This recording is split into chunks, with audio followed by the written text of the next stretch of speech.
So recently, like many of you, I was excited about the 2017 total solar eclipse. In my area, it wasn't total, it was 71%.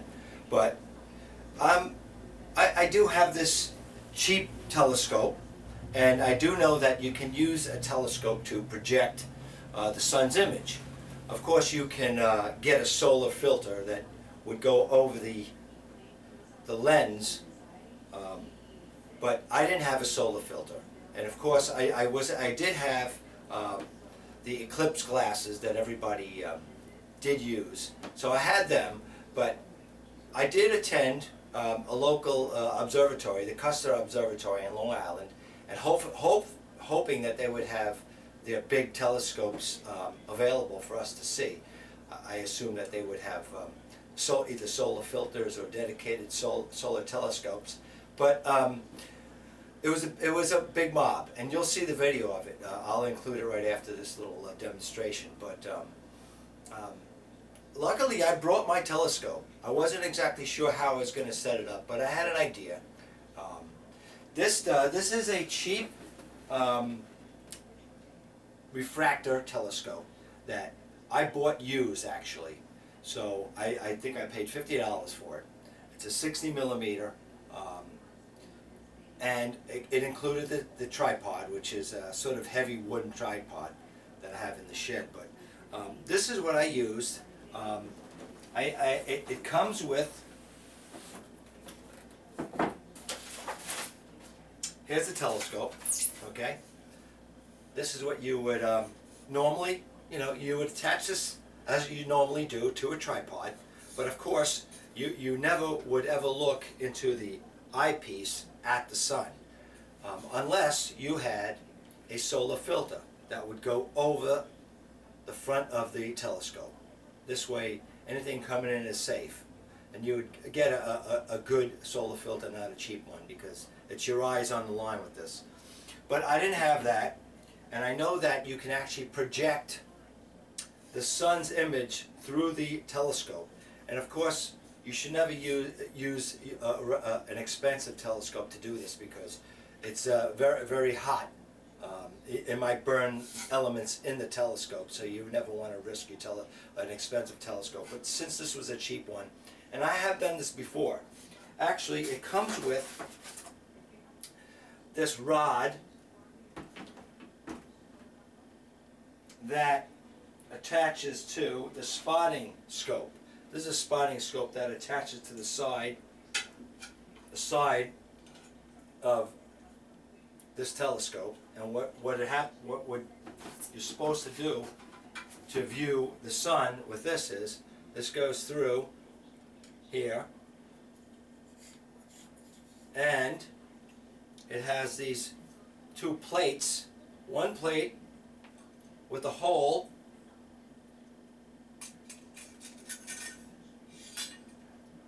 which is meant to shade the image. See, it would go, this is how it would go. See, it would shade the image because the sun would be coming through the right side here, my right side, and ultimately go through the lens there, and this would be where it would be projected onto. This white piece. Okay, so I was attempting to do that, but I had some screws missing. Not my head, but on this telescope. So I was not able to attach this spot scope. So I knew actually if there's a better way to do it than that, actually, because this is a small projecting area. Okay. Actually, it doesn't have to be so small. So what happened with me is I used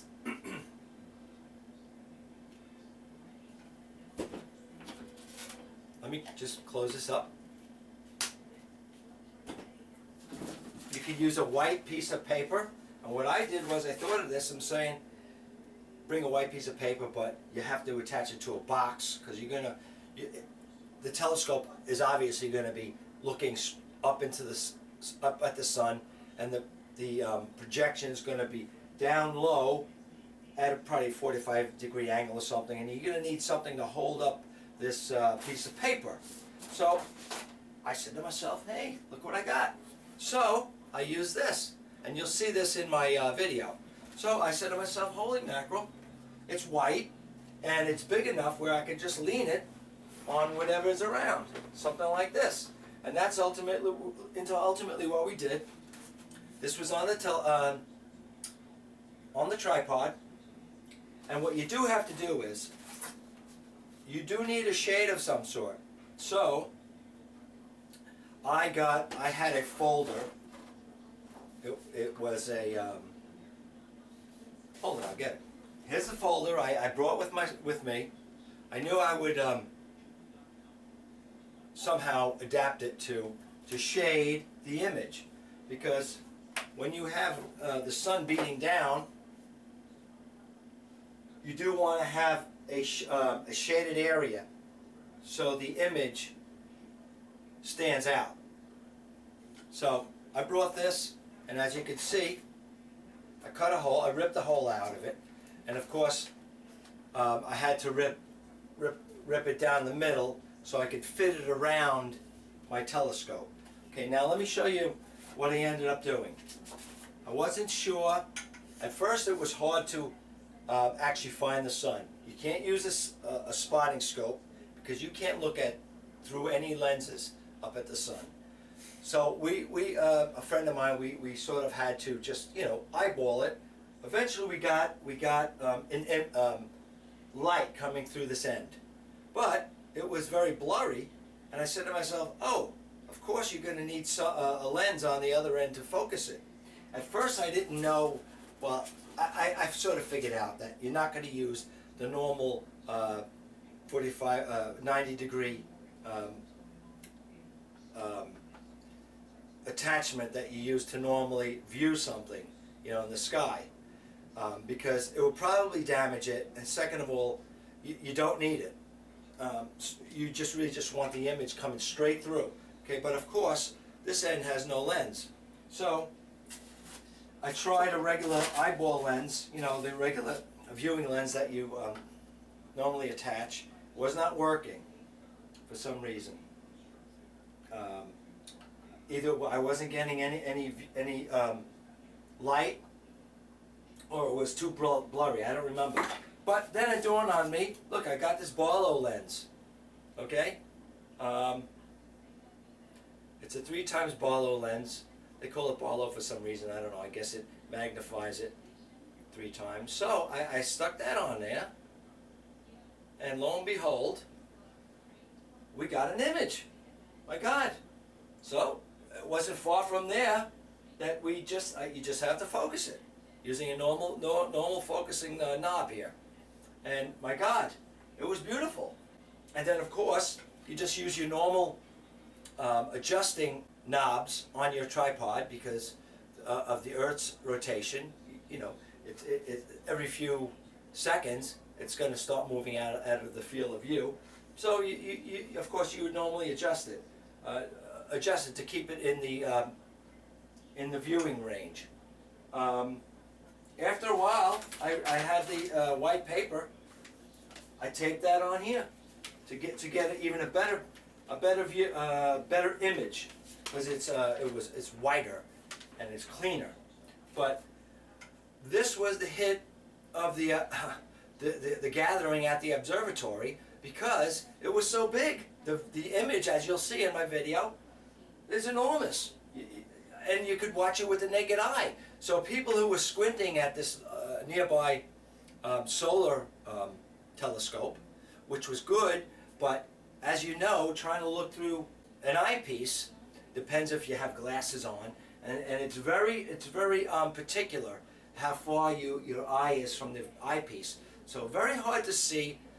But here it was, viewable with the naked eye, and the image was probably about 4 inches big, and that was the sun. And of course you could see the moon, and it was very crisp.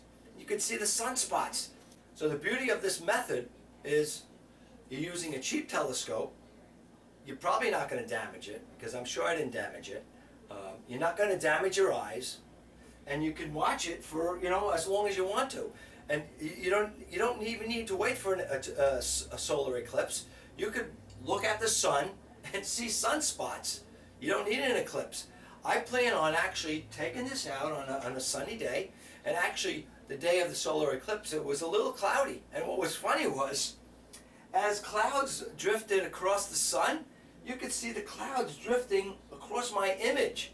I'm so sorry I didn't videotape that part where the clouds were drifting across the image, because it was eerie. It was really cool. But you can see the sunspots on my image with this cheap telescope just being projected onto this cardboard here. So enjoy the video that I made, and this is how it's done. Happy viewing. Getting, and right now it's really a lot more than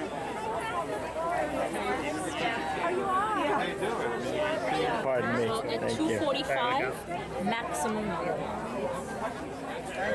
Hey, Jim.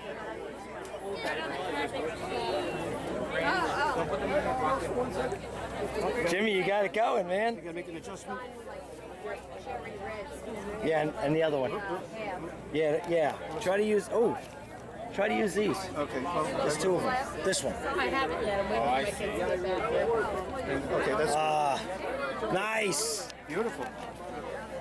I tried to take pictures of it, but I tried to take a movie of it myself, Gary. Yeah, But I'll run my battery down, waiting for it to, you know what I'm saying? I do. I thought 30 seconds. Yeah, that was it. That's good.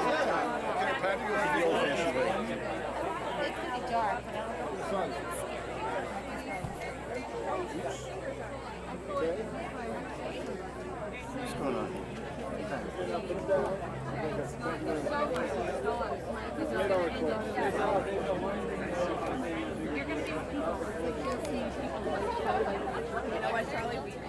Let's go with me. Let's go. Can we? You cool? It's still showing, right? Yeah. Yeah, definitely does.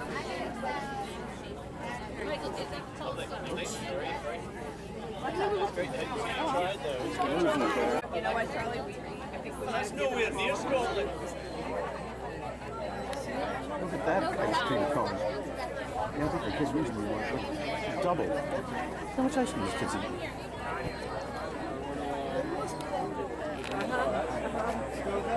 eat? Of course you could do it even when there's not an eclipse. You know? No, I know what you're saying. Me too. We could do it and see sunspots. Yeah, I'm gonna experiment. I'm going to experiment. I don't use it enough at night.